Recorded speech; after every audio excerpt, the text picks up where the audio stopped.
No hay cuándo mejor esa vaina. Sí, ayer se supone que iba a haber mesa de diálogo y pues entraron en problemas, creo. Ay, caray. Bueno, sigamos avanzando. Mañana, por favor, les pido también hacer clases a la misma hora. ¿Ya? Mañana está bien, doctor. Sí, o quieren más temprano. Más temprano no. ¿A qué hora podría, doctor? Más temprano. Ah, cuarto para las 4. Yo creo que a las 4 nomás está bien. Sí, doctor. Las 4 nomás. Ya, listo.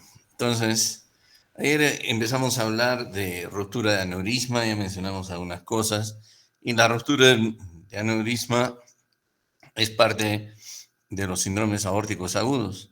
Parte de los síndromes aórticos agudos también es la disección de la aorta, el hematoma intramural y la úlcera aórtica penetrante.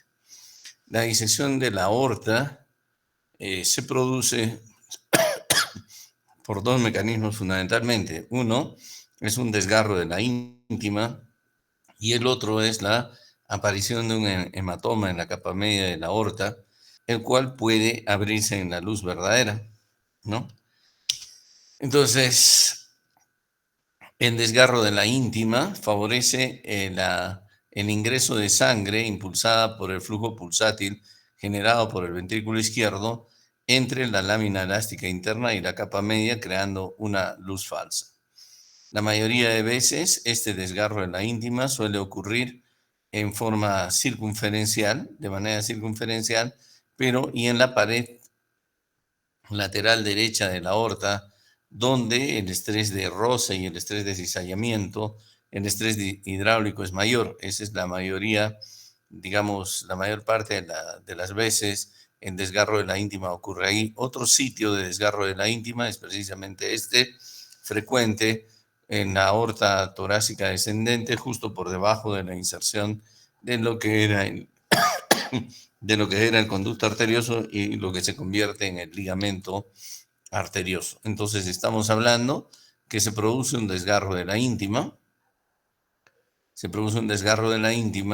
y esto permite el ingreso de sangre impulsada por el flujo pulsátil generado por la contracción ventricular izquierda en la pared, en la pared de la aorta, disecando o separando la lámina elástica interna de la capa media y generando una luz falsa, ¿no? Lo que en este gráfico, si bien es cierto, se puede explicar eso, lo que ocurre es, sin embargo, hay un error en este gráfico, la luz falsa suele ser, en este gráfico está representada como más estrecha que la luz verdadera. La verdad, en el caso real de la disección, la luz verdadera disminuye mucho de tamaño, mientras que la luz falsa comienza a agregar, a almacenar un hematoma. Les acabo de decir que la otra patología relacionada o que se conoce como síndrome aórtico agudo es el hematoma intramural. Este hematoma intramural puede permanecer como hematoma o puede progresar hacia una ruptura de la íntima, de la media y la adventicia y abrirse en la luz aórtica y constituir también una entrada para una disección aórtica. La etiología del hematoma intramural no se conoce muy bien. Se supone que se debe a una hemorragia de la pared en la pared de la aorta generada por una alteración, una lesión a nivel de los vasa vasorum. El hematoma es mucho más frecuente en la aorta torácica descendente.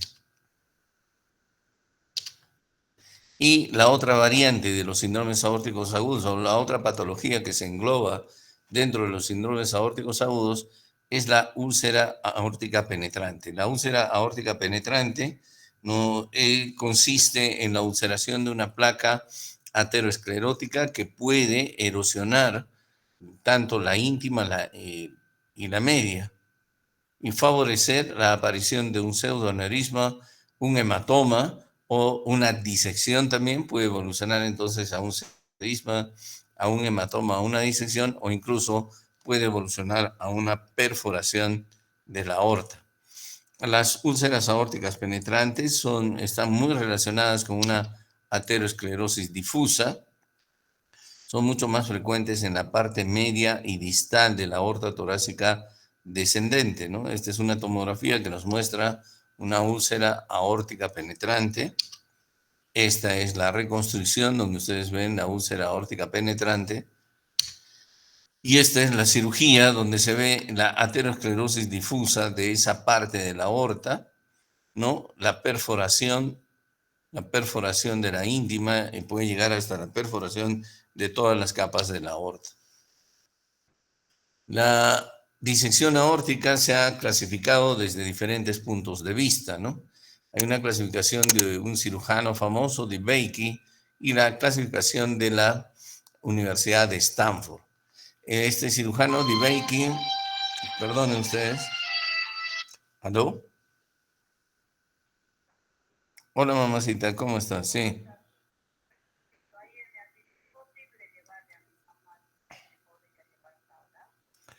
Mamá, ahora tengo programado otro. Podría ser el viernes que le pueda poner. O si no, mañana.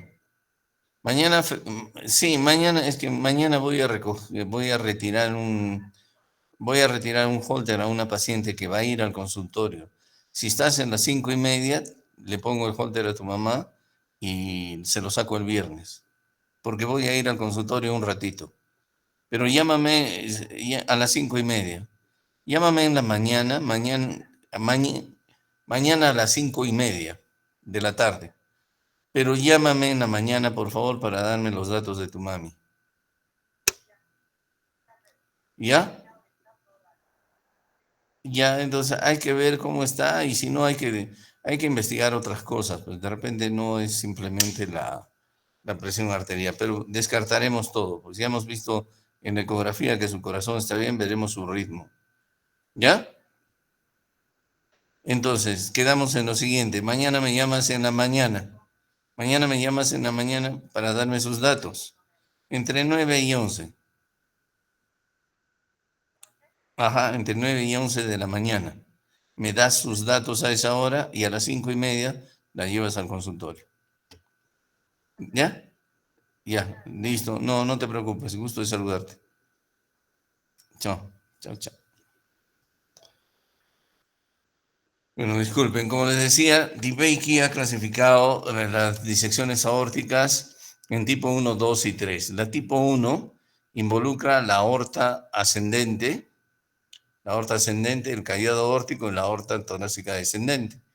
La tipo 2 solamente compromete a la aorta ascendente y la tipo 3 compromete a la aorta descendente.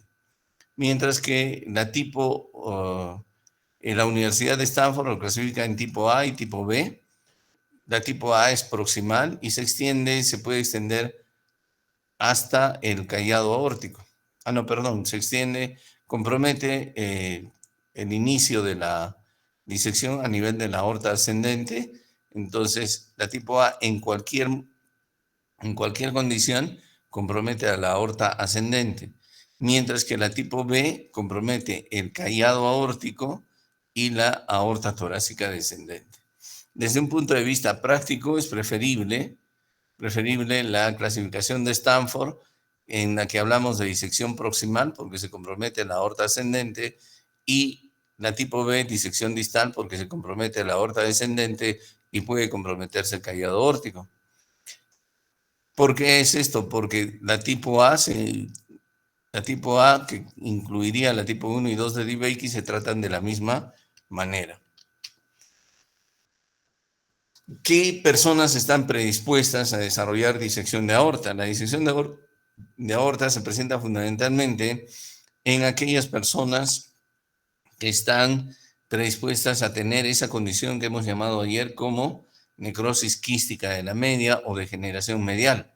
De manera que, por ejemplo, los pacientes que tienen síndrome de Marfan son los que con mayor frecuencia sufren de disección de aorta. De hecho, la disección de aorta en el síndrome de Marfan representa la causa más importante de mortalidad en este síndrome. También es frecuente en los pacientes con síndrome de Ehlers-Danlos y enfermedad de Loeys-Dietz, como habíamos hablado ayer. Hasta el 70% de los pacientes tienen el antecedente de hipertensión arterial, que también hemos dicho se asocia a degeneración medial. Los pacientes con válvula aórtica bicúspide también están predispuestos a sufrir de disección de aorta. También están predispuestos a sufrir de disección de aorta aquellas mujeres embarazadas en el último trimestre, aquellas personas que hacen levantamiento de pesas o que son adictas a la cocaína, también están predispuestas a sufrir de este problema. Entonces, los hipertensos, los pacientes con síndrome de Marfan, enfermedad de Ehlers-Danlos, los pacientes con válvula aórtica bicúspide A y los pacientes con coartación aórtica también están predispuestos a sufrir de esta patología. En cuanto al cuadro clínico, el cuadro clínico resulta de las alteraciones que produce esta enfermedad. Resulta, uno, del desgarro de la íntima, resulta, dos, del hematoma que diseca, resulta de la obstrucción de los vasos sanguíneos que producen la disección y resulta también de la compresión de estructuras vecinas. De manera que, por ejemplo, el desgarro de la íntima nos produce un dolor intenso, muy, muy intenso, de inicio súbito. Lo he visto, es mucho más intenso que el dolor del infarto de miocardio asociado a diaforesis e irradiado hacia la espalda, especialmente a la región interescapular. Característicamente, el dolor suele migrar de acuerdo a cómo va avanzando la disección de la aorta, ¿no? Otros síntomas son el síncope, las náuseas y la debilidad que se asocian a un mal pronóstico, a un mal pronóstico. Debido a la obstrucción que produce esta patología, la obstrucción de los vasos, se puede producir hiper o hipotensión. ¿Cómo así? Resulta que puede haber obstrucción por ejemplo, puede haber disección de la subclavia izquierda y entonces va a haber hipotensión en el brazo izquierdo, mientras que va a haber hipertensión en el brazo derecho debido a la obstrucción. O si no se afectan las arterias de los miembros superiores, se puede afectar la aorta descendente, incluso la aorta abdominal, y puede haber hipotensión en los miembros inferiores o pérdida de pulsos en los miembros inferiores y puede haber hipertensión o pulso Zeller en los miembros superiores. ¿Por qué? Porque muy frecuente la disección proximal o tipo A de Stanford se complica con insuficiencia aórtica. Y como ustedes entenderán, esta insuficiencia aórtica suele ser aguda, por lo tanto, al ser una insuficiencia aórtica aguda, estos pacientes desarrollan falla cardíaca y especialmente edema pulmonar. La isquemia miocárdica es un evento bastante raro en el paciente con disección aórtica por compromiso de las arterias coronarias. Sin embargo, puede ocurrir, aunque es raro, puede ocurrir, pero generalmente se compromete la coronaria derecha.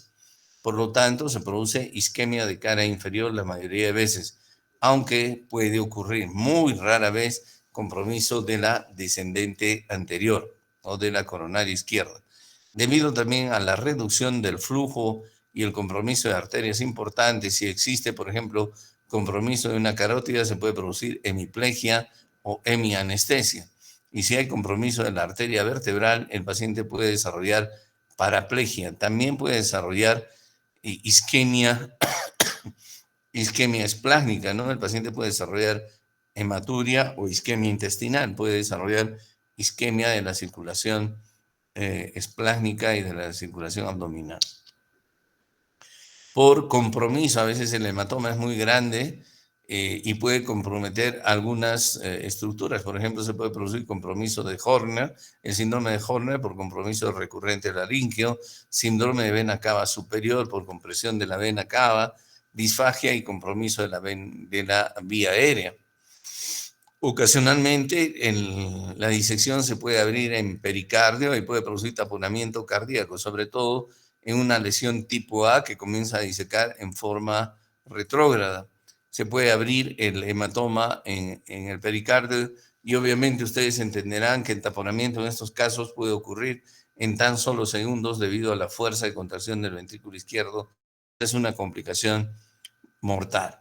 Como ya les adelanté, la disección también puede producir, la disección proximal puede producir insuficiencia aórtica y esto ocurre hasta en el 50% de casos. Recuerden que esta insuficiencia aórtica es aguda y el paciente puede desarrollar edema agudo de pulmón.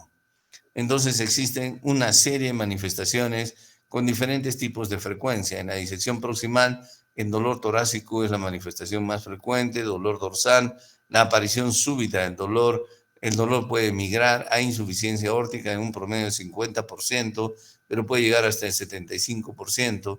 El taponamiento no es muy frecuente, menos del 20%, menos frecuente es la isquemia, la insuficiencia cardíaca menos frecuente, derrame, síncope, déficit neurológico, todas estas manifestaciones ocurren en la disección tipo A y la tipo B también tiene sus manifestaciones, ¿no? Recuerden que la tipo B, como es distal, no hay insuficiencia aórtica y no hay taponamiento cardíaco fundamentalmente.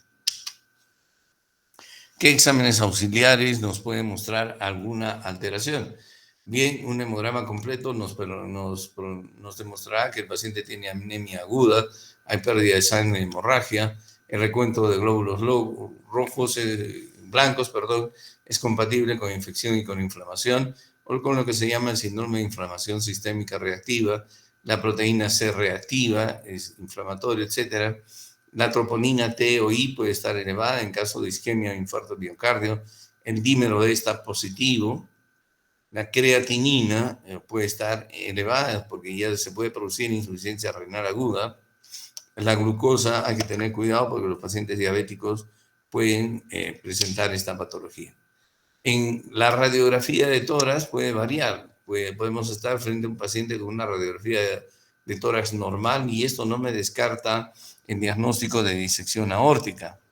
Pero también podemos estar frente a un paciente con una dilatación del mediastino, como en este caso hay una disección de la aorta ascendente, ¿no? O puede haber una disección de la aorta descendente, pero en ambos casos el mediastino está ensanchado. El electrocardiograma puede variar de lo normal, es más, un electrocardiograma normal es mucho más frecuente en la disección aórtica y eso nos debe hacer sospechar que podamos estar enfrentando un paciente con disección aórtica con un dolor sumamente intenso. Cuando hay isquemia miocárdica, recuerden que el paciente suele tener generalmente compromiso de la cara inferior y puede producir un infarto de la cara inferior, como ven ustedes en este caso, en 2, 3 y AVF, ¿no? El compromiso en la cara anterior es mucho más raro en estos pacientes. Otro examen que nos puede ayudar a hacer el diagnóstico de disección aórtica es la ecocardiografía, tanto transtorácica como transesofágica, ¿no?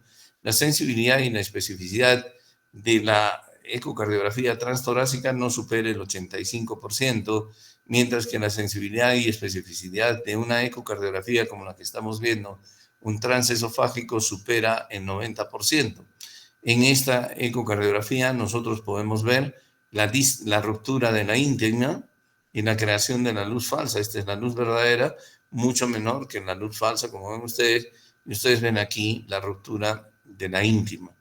Este examen se puede hacer en un paciente con disección aórtica, pero depende mucho de la habilidad de la persona que pueda operar el aparato y dos, del estado del paciente, de la colaboración y el estado del paciente.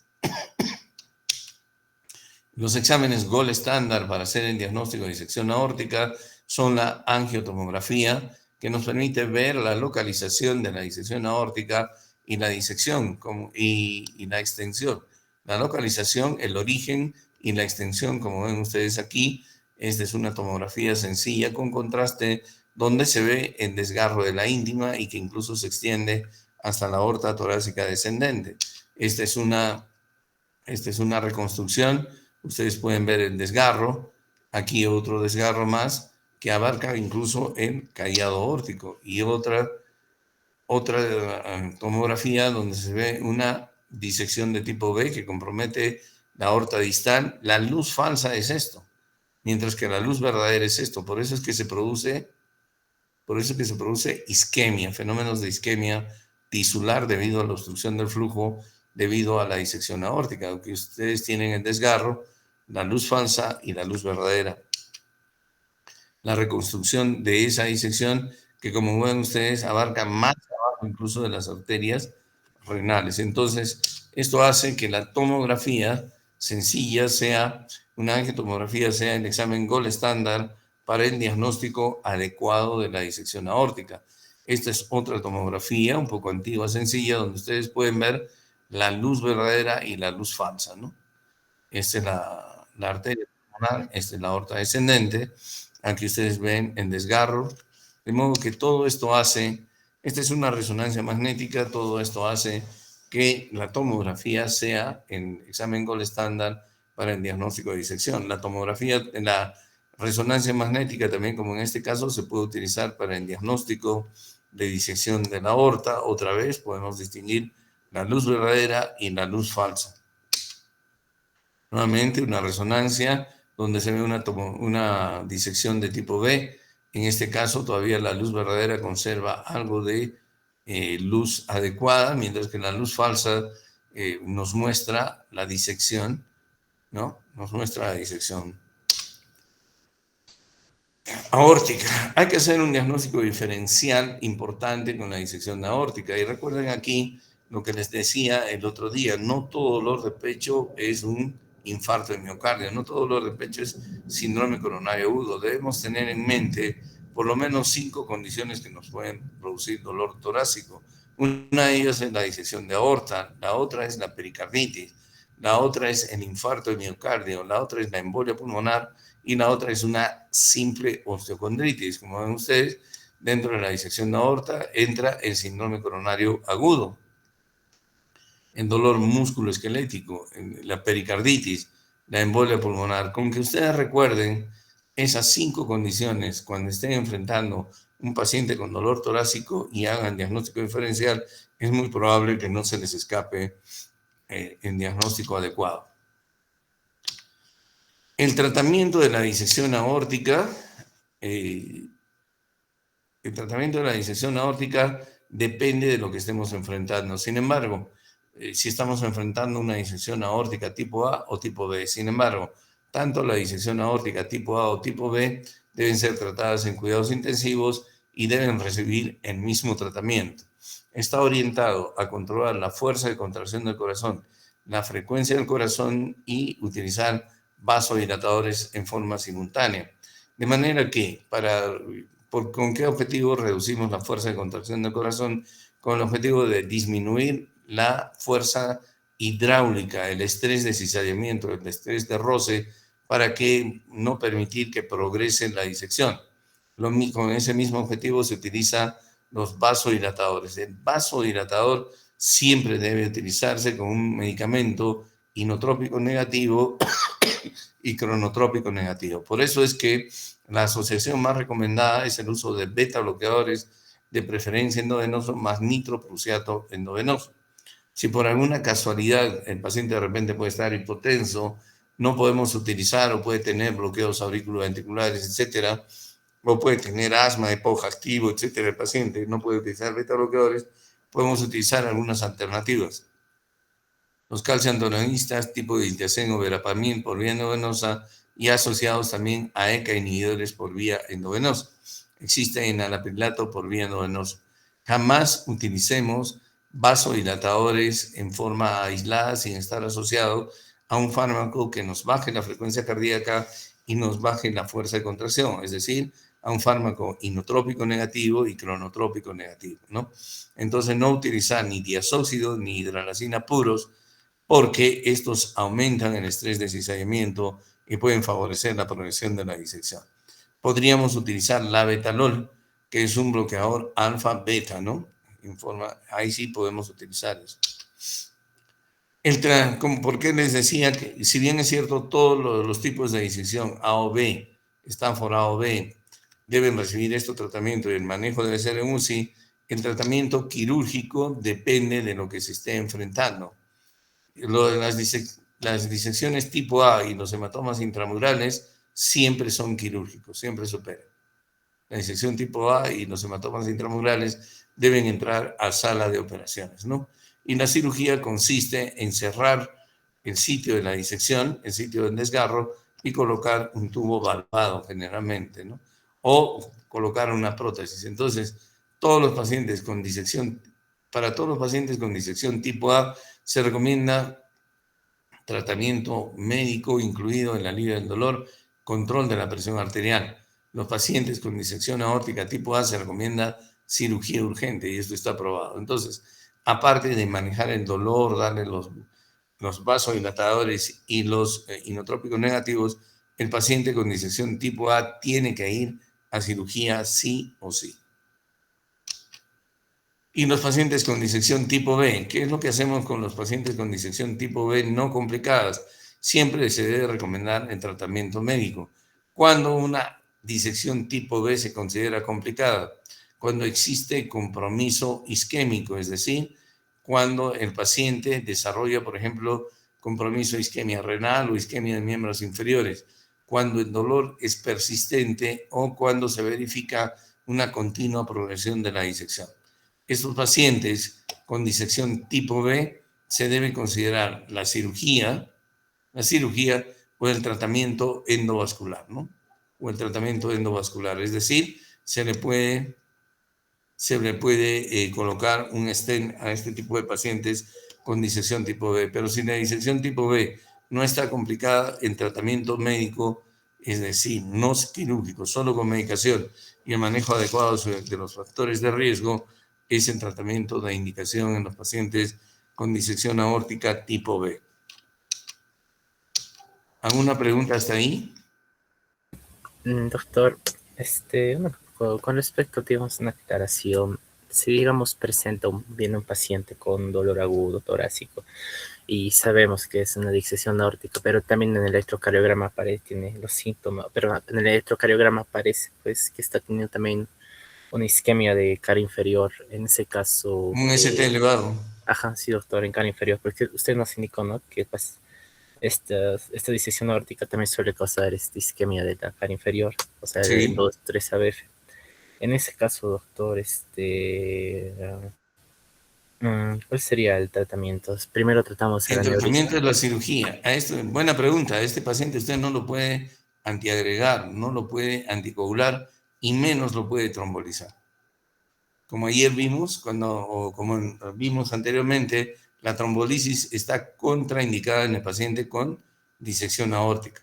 Y la trombolisis tampoco es útil, se lo recalco ahora, en el paciente con síndrome coronario agudo sin ST elevado. Entonces, pero aquí en la disección aórtica está contraindicado. Por eso es que el tratamiento de elección en los pacientes con disección aórtica tipo A es la cirugía. Y con disección aórtica tipo B complicada, porque hemos visto que la disección tipo B también se puede complicar con isquemia miocárdica, se puede complicar. Ahí el tratamiento es la cirugía fundamentalmente. Lo que hay que hacer es entrar a solucionar el problema de la disección. No puede darle el tratamiento de un síndrome, no debe darle el tratamiento de un síndrome coronario común y corriente.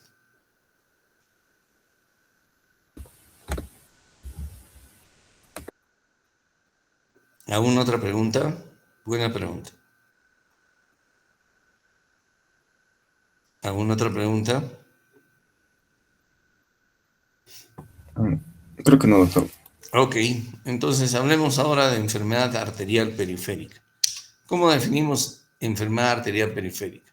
Se define como la presencia de una estenosis o una oclusión, ya sea en la aorta o en una o más de las extremidades, especialmente de las extremidades inferiores, donde es mucho más frecuente la enfermedad arterial periférica.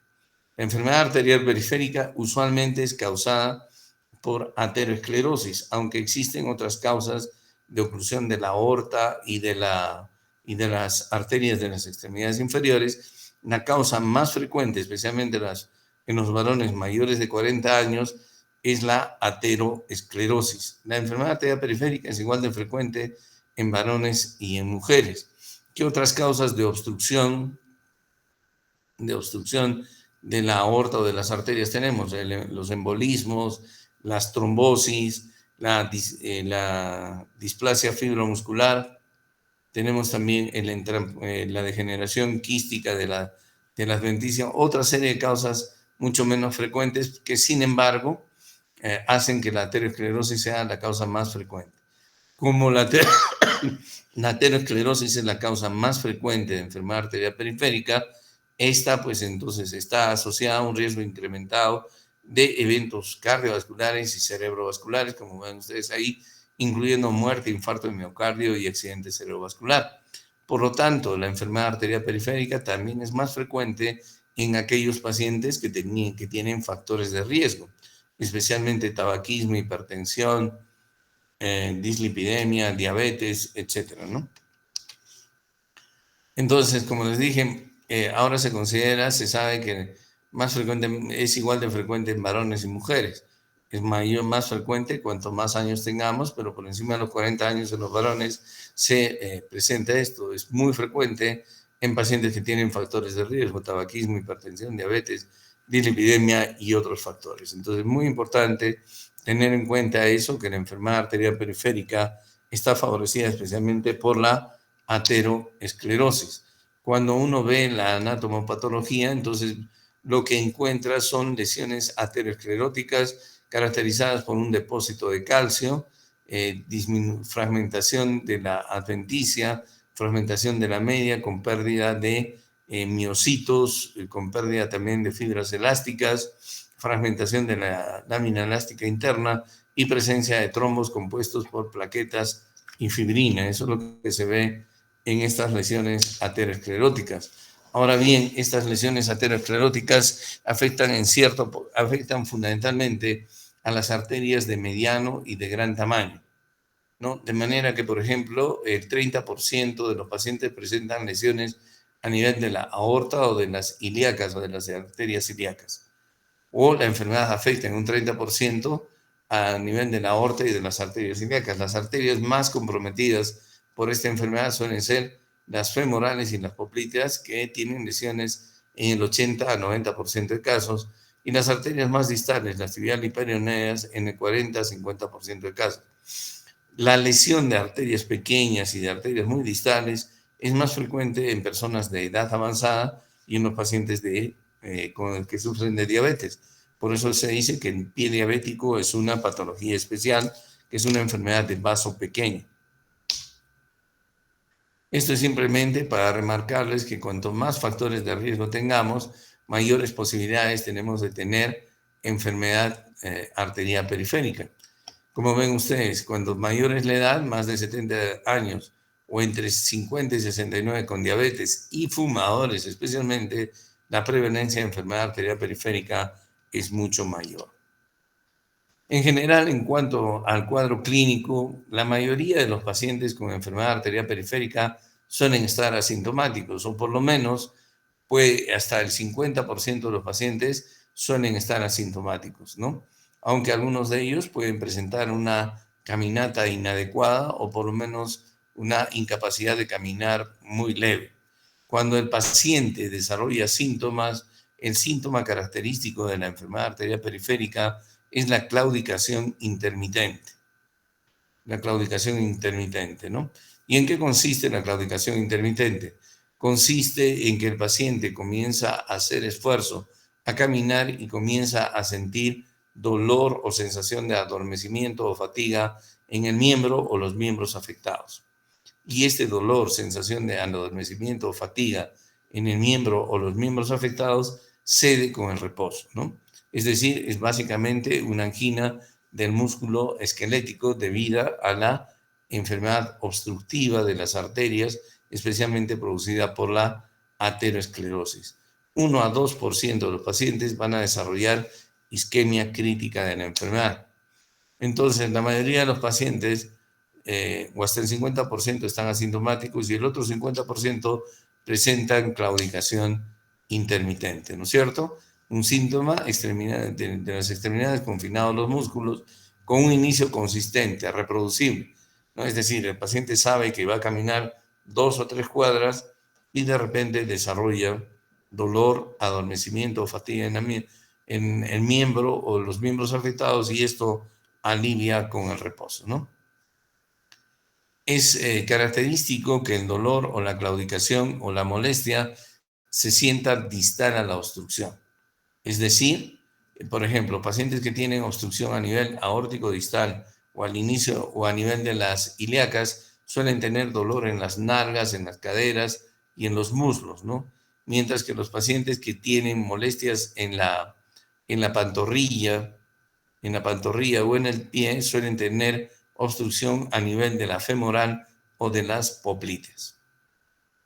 Ahí suele ser la obstrucción. Entonces, la claudicación se caracteriza por eso, porque el dolor es distal a la obstrucción.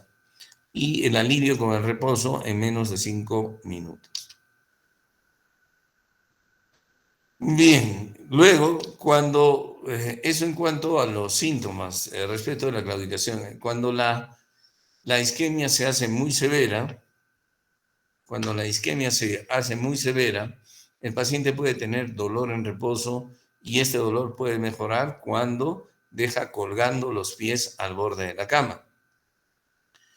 El dolor en reposo se hace mucho más intenso en la noche cuando el paciente adopta la posición neutra, ¿no es cierto?, horizontal, y la sangre no puede circular. Por eso es que el paciente deja colgar los pies al borde de la cama para que por efecto de la gravedad la sangre circule y llegue al músculo isquémico.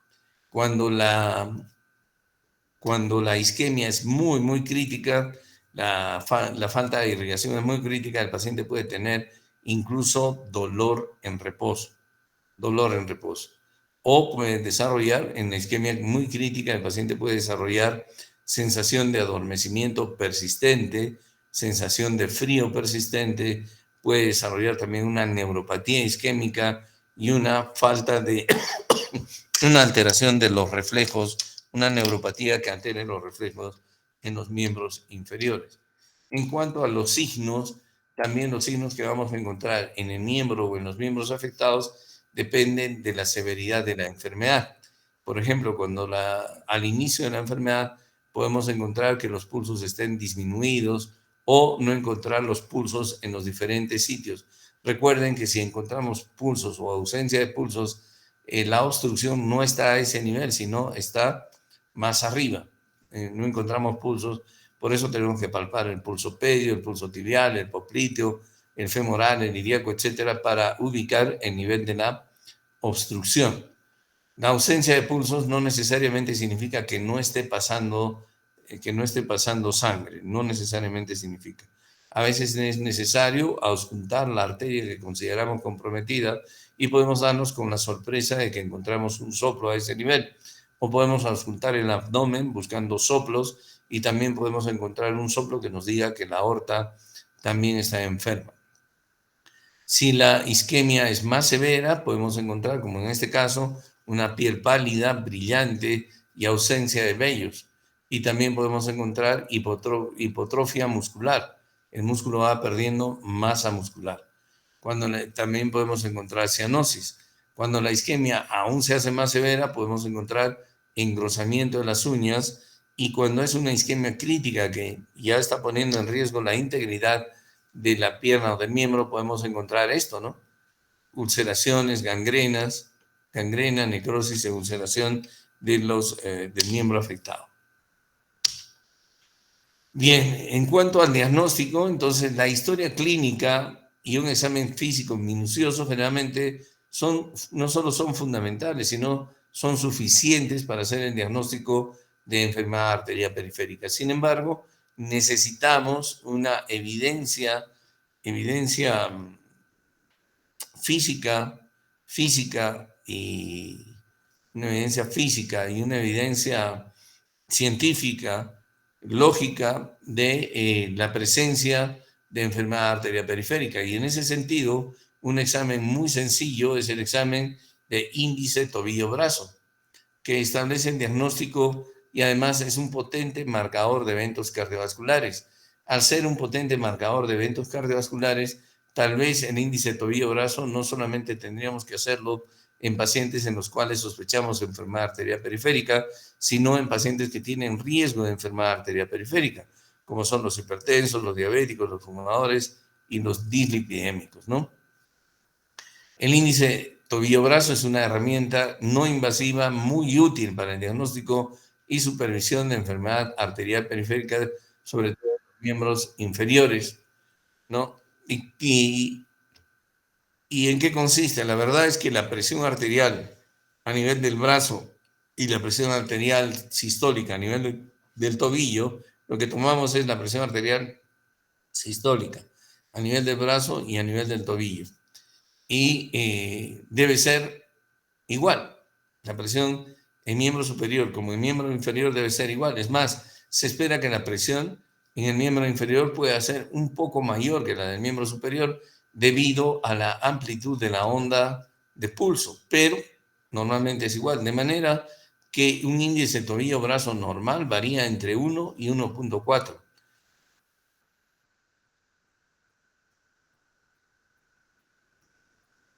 Entre 1 y 1.4.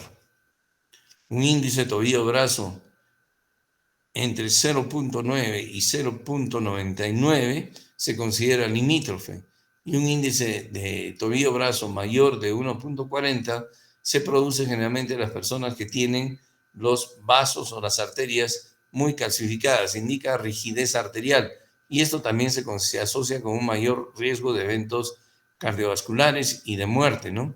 Esto es más frecuente en los pacientes ancianos y en los pacientes con insuficiencia renal. Como ven ustedes también aquí en la diapositiva, un índice tobillo-brazo menor de 0,9 se asocia a un aumento 2 o 3 veces mayor en el riesgo de muerte por todas las causas y muerte cardiovascular. Entonces, un índice tobillo-brazo es un marcador importante de riesgo cardiovascular total. Así es como se toma, ¿no? Se toma con este dispositivo, con el Doppler, con ese Doppler que usan las obstetrices para monitorizar el latido fetal también.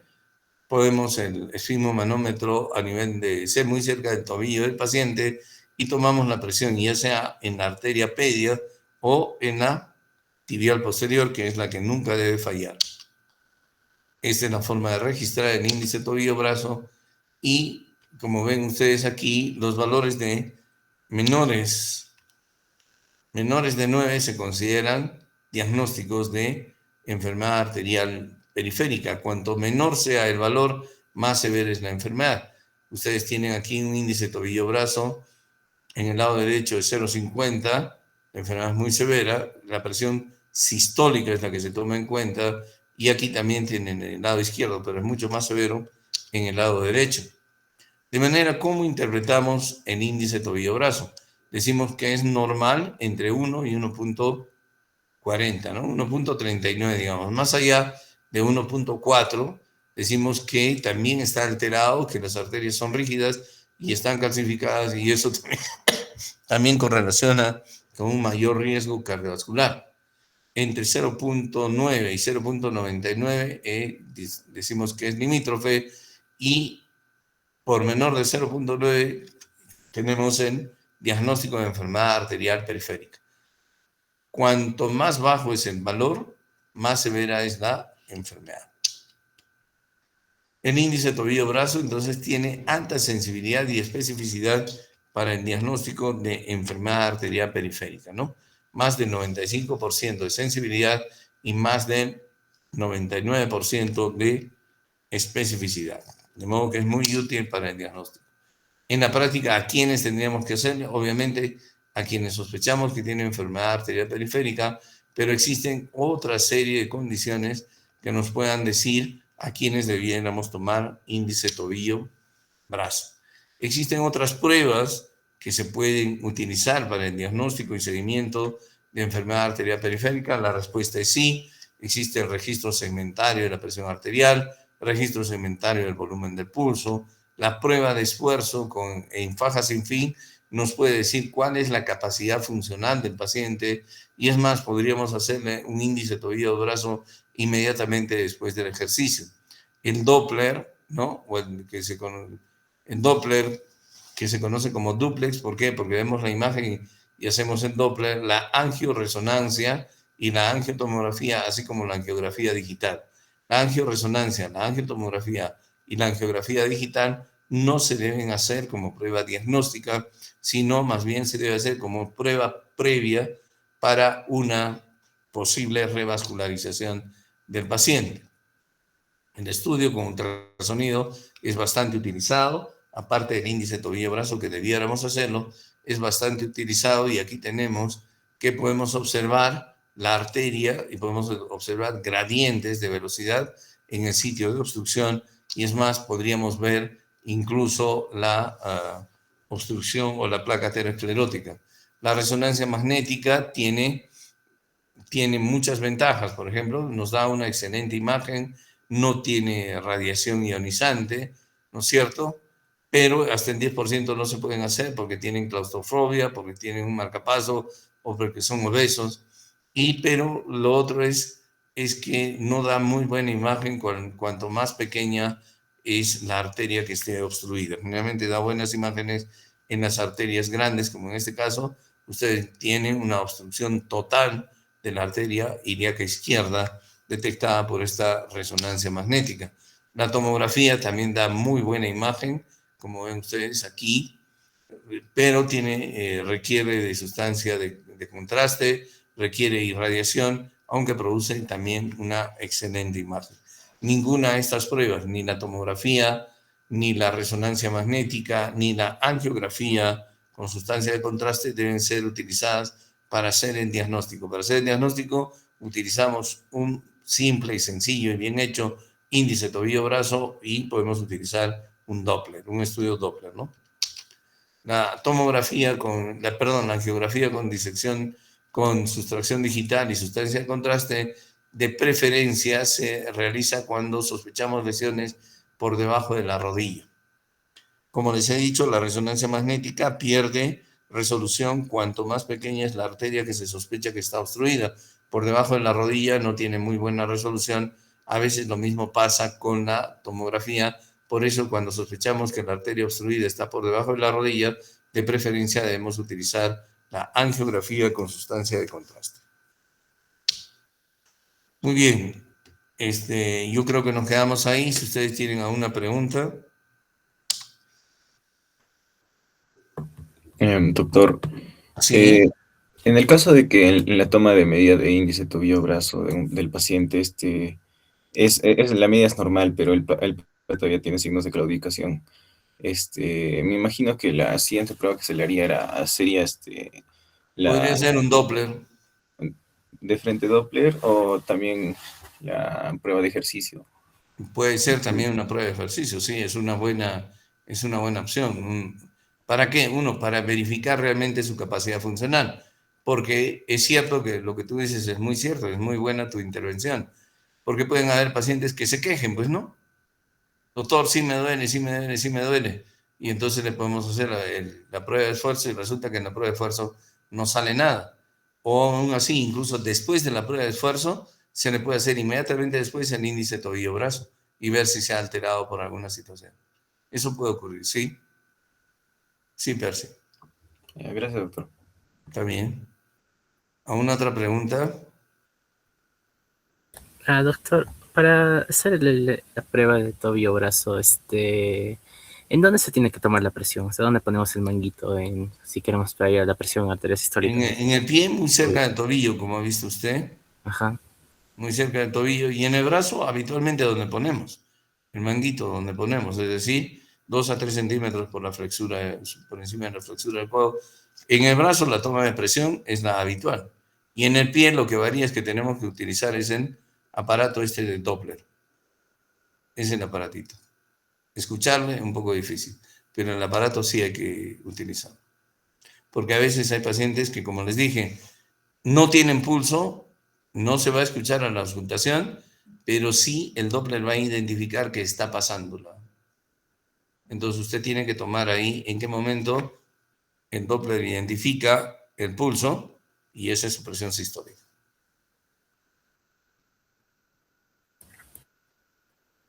¿Sí? Sí, doctor, gracias. Ok.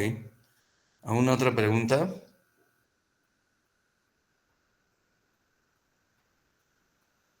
Muy bien, muchachos. Gusto de escucharlos. Y ya nos vemos mañana, pues, a la misma hora, ¿eh? Está bien, doctor. Mañana a las 4, Ha entonces. sido un gusto. Mañana a las 4. Ya nos vemos. Hasta mañana, Hasta luego, doctor. doctor. Chao.